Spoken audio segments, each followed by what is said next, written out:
पिछले लगभग एक महीने से जीएनएम की छात्राएं आंदोलनरत है। दिनांक 23 मई से जीएनएम की छात्राएं गर्दनी बाग में धरना पर बैठी हैं और आज धरना का 18वां दिन है और भूख हड़ताल का 6ठा दिन है। कई छात्राओं की तबीयत बिगड़ने की खबर चिराग पासवान को मिली तो वो छात्राओं का हाल लेने आए और उनकी समस्याओं को सुने और स्वास्थ्य मंत्री जी से बात करके समस्या सुलझाने का आश्वासन भी दिया और छात्राओं के स्वास्थ्य के प्रति चिंता भी जाहिर की। जेएनएम की छात्राओं की मांग है कि हम लोगों का नामांकन पटना में हुआ है तो हम लोगों को छात्रावास पटना में ही हो। हम लोगों की मांग पर सरकार जिस दिन आश्वासन दे देती है हम लोग भूख हड़ताल छोड़ देंगे, नहीं तो हम लोगों की भूख से जान चली जाए। हम लोग यहाँ पटना के धरना स्थल पर जान देना चाहेंगे, लेकिन राजा पाकड़ वैशाली कभी नहीं जाएंगे। आज तक स्वास्थ्य मंत्री महोदय एवं अस्पताल अधीक्षक मीडिया बंधु हम लोगों के सामने भी हमेशा ये दलीलें देते रहे कि हमें पटना में कहीं भी छात्रावास नहीं मिल रहा, लेकिन गुरु रहमान सर के द्वारा जानकारी दी गई कि 300 छात्राओं के रहने के लिए छात्रावास किराए पर बाजार समिति में उपलब्ध है। अगर सरकार ये करने में सक्षम नहीं है तो सभी छात्राओं को पटना में ही रहने की इजाज़त दे। हम लोग स्वयं किराए का मकान कमरा में लेकर रहेंगे और पठन पाठन एवं प्रशिक्षण पीएमसीएच में करेंगे। आज के भूख हड़ताल में 50 लोग उपस्थित रहे। पर आप लोग अपनी भी शारीरिक सुरक्षा का आप लोग ध्यान दें, सेहत का अपना ध्यान दें। मतलब आप लोगों को मुझे बताने की जरूरत नहीं है, नर्सिंग का कोर्स आप सब खुद ही कर रहे हैं, तो सही अमाउंट में आपके अंदर कार्ब्स जाएं, एनर्जी प्रोटीन जाएं, इसका आप लोग जरूर ध्यान दें। बहुत छोटी सी मांग है, बिल्कुल सही बात है, बिल्कुल सही बात है। इतना आप लोग को प्रताड़ित किया जा रहा है।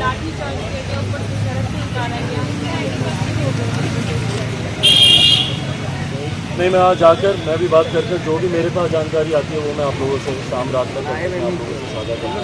और आप लोग अपनी सेहत का ध्यान रखें। लोग ठीक है ना? क्या उतनी भी ठीक नहीं है उन लोग कितना हो गया। कोरोना के वक्त हम लोगों ने इनके सम्मान में जाने क्या कुछ पैर इनके धुल गए। देश के प्रधानमंत्री इनके सम्मान में फूल बरसाने का काम, दिए जलाने का काम क्या कुछ होता है। और हकीकत ये है कि आप सांकेतिक आप कई चीज़ें करते हैं, पर जब सही मायनों में इनको आपकी ज़रूरत होती है तो उस वक्त सरकार, मंत्री, सांसद, विधायक, नेता, अधिकारी सब गायब होते हैं। और बताइए क्या गलत बोल रही हैं ये? आज सिर्फ अपनी सुरक्षा की मांग कर रहे हैं। क्या बिहार में लड़कियों को अपनी सुरक्षा की मांग करना गलत है? क्या गलत बात बोल रही है भैया? जहाँ पे इनको भेजा जा रहा है इनको नहीं वहाँ पे सुरक्षा का भाव है।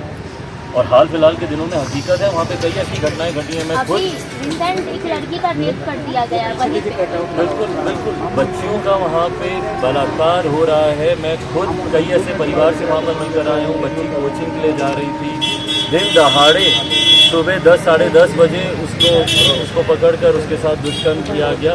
अनेकों ऐसी घटनाएं घटी हैं और ये तो खैर राज्य के हर जिले में ऐसी घटनाएं घटी हैं। ऐसे में अगर ये लोग पटना में ही रहकर अगर ये लोग पढ़ाई करना चाहती हैं, सिविल हॉस्टल की व्यवस्था एक सरकार के लिए, मुझे ईमानदारी से बताइए, एक सरकार के लिए या हेल्थ डिपार्टमेंट जो इतना बड़ा डिपार्टमेंट किसी भी राज्य के लिए होता है, क्या उनके लिए 200 बच्चियों को अकोमोडेट करना इतनी बड़ी समस्या है?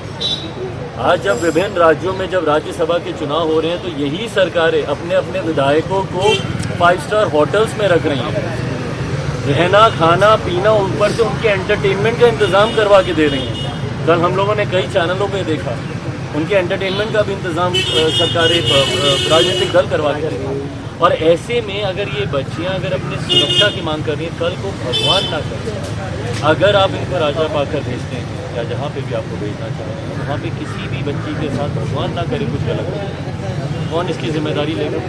कौन इनके माँ बाप को जाके जवाब देगा? और आज भी कहाँ सुरक्षा में बैठी हैं ये? इनकी जीवन इनका खतरे में है भैया।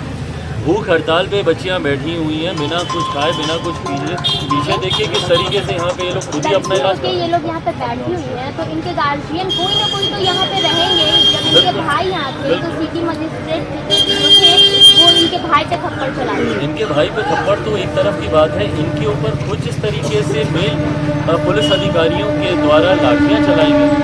भाई शांतिपूर्वक ही अपनी मांगों को रखते हैं, क्या अपनी इज्जत के लिए अपनी सुरक्षा के लिए लड़ना क्या गलत बात है क्या?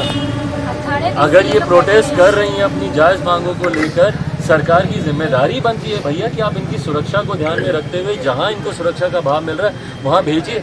और सरकार के द्वारा कहा गया है भैया, इन्होंने मुझे बताया कि जब इनकी स्वास्थ्य मंत्री जी से, बहरहाल मैं भी मंगल पांडे जी से मैं भी अभी बात करूंगा, अभी फ़ोन लगाया, शायद संभवतः अभी वो अवेलेबल नहीं है, पर शाम तक मेरी भी उनसे बातचीत होगी। उनके द्वारा ये प्रस्ताव दिया गया कि आप बता दीजिए कोई ऑल्टरनेटिव अकोमोडेशन, हमारे पास नहीं है, आप कोई सुझाव दीजिए। इनके द्वारा इनके द्वारा वो सुझाव भी दिया गया, उस सुझाव पे अमल कर लीजिए। अगर आप वो भी नहीं कर सकते तो इनको एचआरए दे दीजिए भैया, अलाउंस दे दीजिए, ये लोग खुद अपनी व्यवस्था कर लेंगे। पर आप इनको अलाउंस तक और विभागों में दिया जाता है ना अलाउंस, आप इनको वो दे दीजिए, पर आप वो तक आप देने को तैयार नहीं। तो मतलब ये तो भैया एकदम तानाशाही रवैया ना कि जहाँ हम बोलेंगे